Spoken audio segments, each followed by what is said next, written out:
What is going on, guys? Twitchy Tango here. Today we're talking about something that is possibly stuck in a perpetual state of development hell. Of course, that is the Untitled Public Remake. I'm holding out hope that 100% Star Wars is correct, that the game is still being developed. But let's be honest, at this point, it's anyone's guess. We could very well see this game in 5, 10 years under a different name and developer, much like Dead Island 2. But today, I want to talk about the leaks that we saw last year, the year before. I can't remember at this point, but there were three leaks in particular I was looking at recently that kind of caught my eye, and I thought maybe we could talk about it today. These leaks in particular, I feel, could elevate Star Wars, not the Republic one, in a big way, leading it in a different change. But that's what we're going to talk about. So let's discuss it. I've put probably 200 hours in this game, the original Not So Public one, at this point from my time playing it in high school till now. I know for a fact I put in over 100 hours in it on Steam. I just have a lot of love for this game, but honestly, these leaks I want to discuss, if done right, could really elevate Not So Public 1 to new heights. And let's be honest, it's a good game, but it's showing its age. But let's talk about it, let's discuss, and let's dive in to these changes. Karath. Karath. The Admiral. He's still alive. It's time to finish this.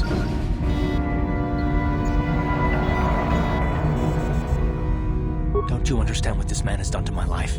Do you know the pain he's brought me? Killing him won't ease the pain, Karath. Do not become what you despise. Karath, must tell you something. Come closer.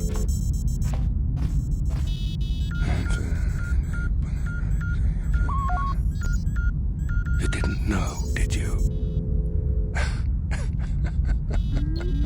Remember my dying words. Remember them whenever you look at those you thought were your friend. Honestly, one of the biggest changes coming for this remake is Saul Karath is no longer a man, but a woman. A very sexy woman I'd like to take to dinner. Possibly, maybe. We don't know at this point, but I kind of think this could work even better. As much as I love Not the Republic 1, Saul Karath in Karth's story it's kind of very minimalist. We know that Karth lost his wife to the Sith. They invaded the Telos, destroyed it. But I feel with this change, we can make it a whole lot more personal, a whole lot more visceral, and that's what I want to talk about. So, go backwards a few years. During the Mandalorian Wars, we know Saul took Karth under his wing as a mentor. Well, with him, Saul being a woman, there's a bit of twist of fate. Throughout the course of the Mandalorian Wars, Karth has shown that he is one of the best pilots in the Republic, one of the best in the galaxy, and Saul becomes infatuated. She becomes enamored with him and grows feelings for him. So this is where the change happens. At the end of the war, Sith come back. Revan says, "Join me if you want to be on the winning side." Saul says, "I want to be the winning side. I want to win, but I want Karth to be with me." So Saul makes the speech that Republic is failing. Come with me. You want to be with me. Join me. Together we can truly do something for the good of the galaxy. Karth, being an absolute giga chad that he is, says, "No, I will not join you, and I don't love you like that. If you do love me like that, I'm sorry. I don't feel that way. I love my family." And Saul grows contempt and hatred in her heart for Karth. And over the course of this new Sith war, Revan has taken over almost the galaxy. Malik is constantly living under the shadow of Revan, decides he's tired of it, decides to make a name for herself, attack Telos. Saul sees this as her opportunity to get revenge on Karth, knowing that's where his family lives.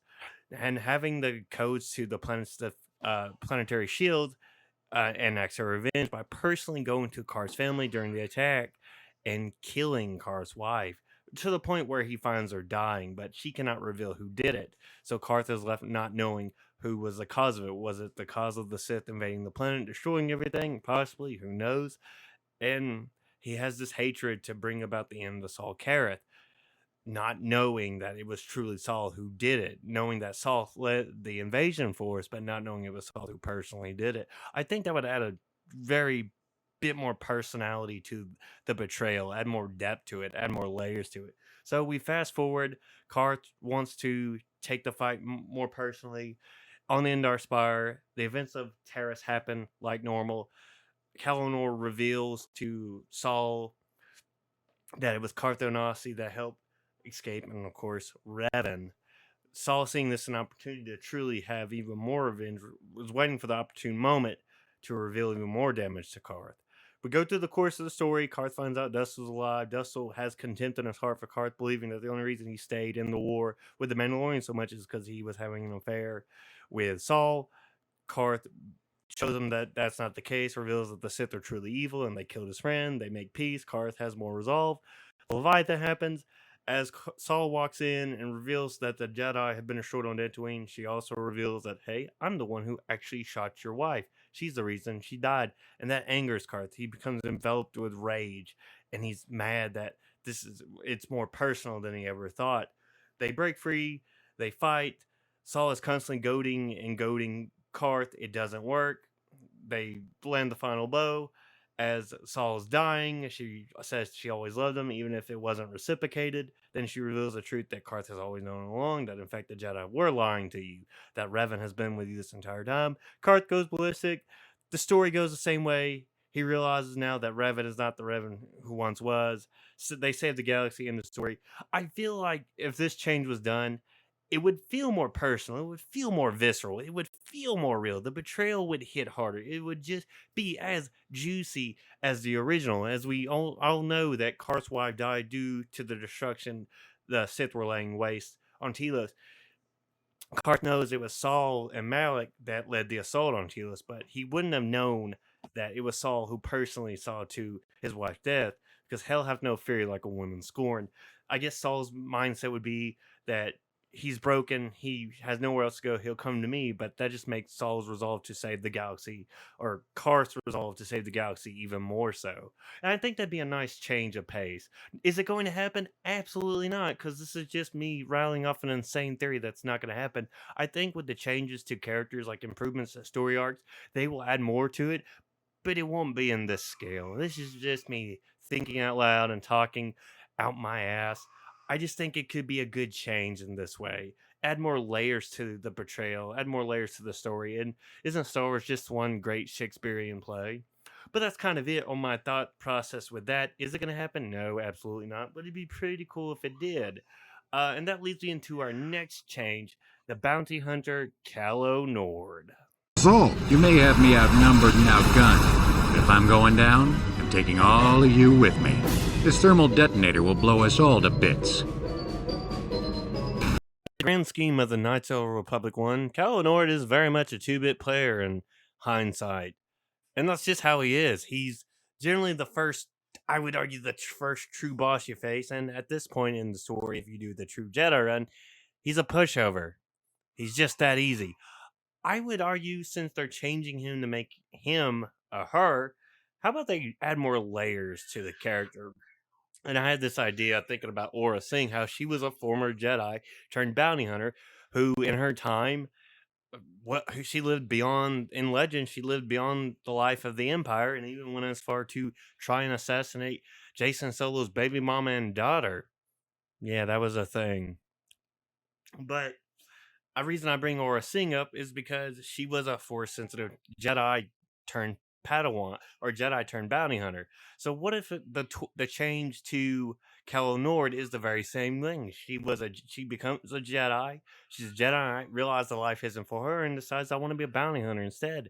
And she becomes the most prolific bounty hunter of the Old Republic because of her connection to the Force. She also wields a lightsaber. She can use the Force against you, and we don't find that out till we face her that second time. But I think it'd be an interesting change up to the character, if I'm being honest. You know, Aura Singh was a former Jedi. She became a bounty hunter, had several Jedi kills under her belt. And wouldn't it be interesting if there was quest tied to Calo Nord at the Jedi Temple on Dantooine, where there's a Jedi Master who trained Calo Nord, tells you the cautionary tale of what happened to his apprentice, and you realize he's talking about Calo Nord by describing her. And it'd be interesting change up. It'd be pretty cool to see that happen. And there's quests tied to ending Calo Nord's life or trying to bring her back. You know, light and dark side aspect. You know, she's far beyond saving, but you could still try.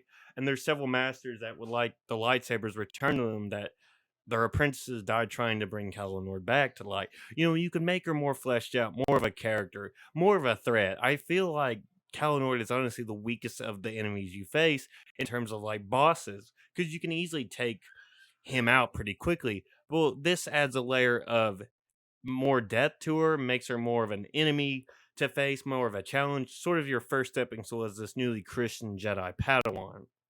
And I think that'd be an interesting way to go about it.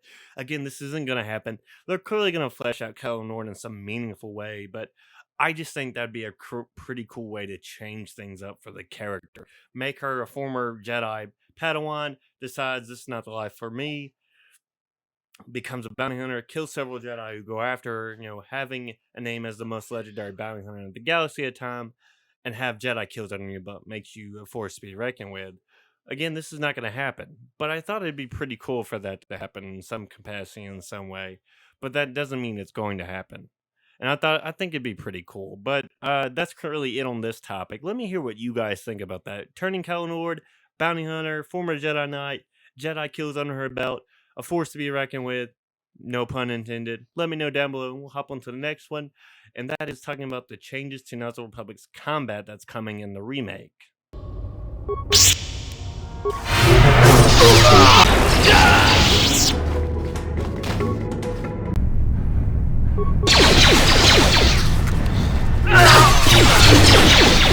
Arguably one of the biggest change coming in Knights of the Republic remake is the change to the freaking combat, man.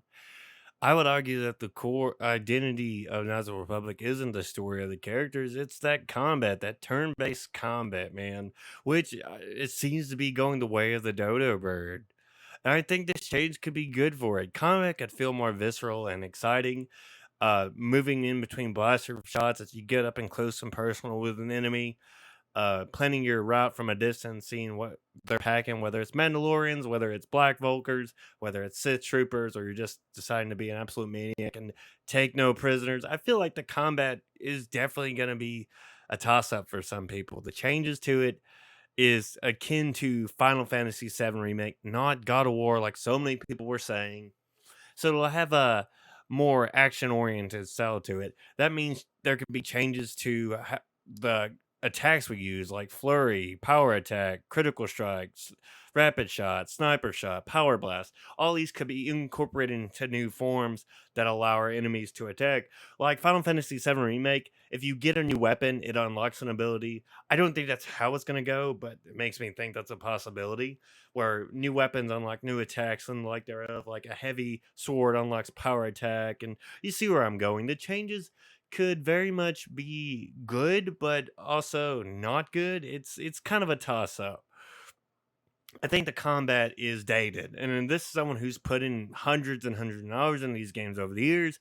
I can go through it no problem and play this game and still have a fun time with it. In fact, I recently just finished my Knights of the Republic 1 remake run for the year. Got to get started on Knights of the Republic 2. I started and then I stopped, and all that sweet, sweet jazz. So, as someone who can go through these games no problem and play, for some, they just won't touch the game because the combat's very dated to them, which it's fine, an argument to have, because turn-based isn't just where it is anymore. Even the newest Final Fantasy 16 has taken a Devil May Cry sort of approach. In fact, the director for combat for Final Fantasy 16 worked on Devil May Cry 4 and Devil May Cry 5. So uh, many people complain about the combat, but I think this could do wonders for Knights of the Republic remake in the long run. It might give more exciting moments in battle where taking out a group of enemies and not getting a hit on you is pretty exciting. You no longer have to worry the supposed roll of the dice, whether you're going to take a crit or lose a bunch of damage. You just got to be good at dodging enemy blaster fire and dodging away from an attack. So I think it could work. Doesn't mean it's going to be accepted or loved or praised. Absolutely not, because people don't like change. We're terrified of change, Adam. Why do you like change? I'm all for something new, especially if I played this same thing over and over for hundreds of hours. Again, the original is still going to be there. So if I don't like the combat or the change to the story, I can go back to the original. It's a very weird concept, I know, but if you're not happy with something, don't mess with it. Wild concept, guys, I know. But I think the combat change could make it more fun, more engaging, more visceral, more fluid. You can name all these things until we actually play it, which I'm pretty certain it's still going to be stuck in development hell for 5 to 10 years, and it's going to be Dead Island 2 and get a pretty good reception. But what do I know? But I want to hear what you guys think on that. Are you nervous about that combat change? You excited? Did you like Final Fantasy VII Remake? Again, I'm playing through it right now. I don't mind it. I'm not one of those people who played a lot of turn-based Final Fantasy sevens except 10, and it's just kind of I'll play it. I don't care about the gameplay as long as I enjoy something. But that's it. Let me know and let's finish this video off. Listen, I know, guys, change is scary. We don't like it. We don't like change, Adam. Of course, if this remake ever gets launched in 5 to 10 years, you still have the original to play. I think the changes to the characters, if done right, can make for exciting storytelling. But if it's just not tweaked at all, what's the point? I think the changes to combat could be pretty damn fun. Imagine playing this Nice Little Poet remake in a few years and just absolutely dodging every bit of blast fire and laying waste to enemy forces with your force powers or your unique abilities. Like, it's exciting to think about in the grand scheme of things. But again, could be stuck in perpetual development hell for 5 to 10 years. But what do we know? I don't know anything about game development. And I don't want to. Just let sleeping dogs lie, I always say. But that's kind of it for the video. Of course, if you guys enjoyed the content, be sure to like the video. If you're feeling super generous, consider subscribing. But that's it. That's the video. I love you all. I'll see you all in the next one. Take it easy.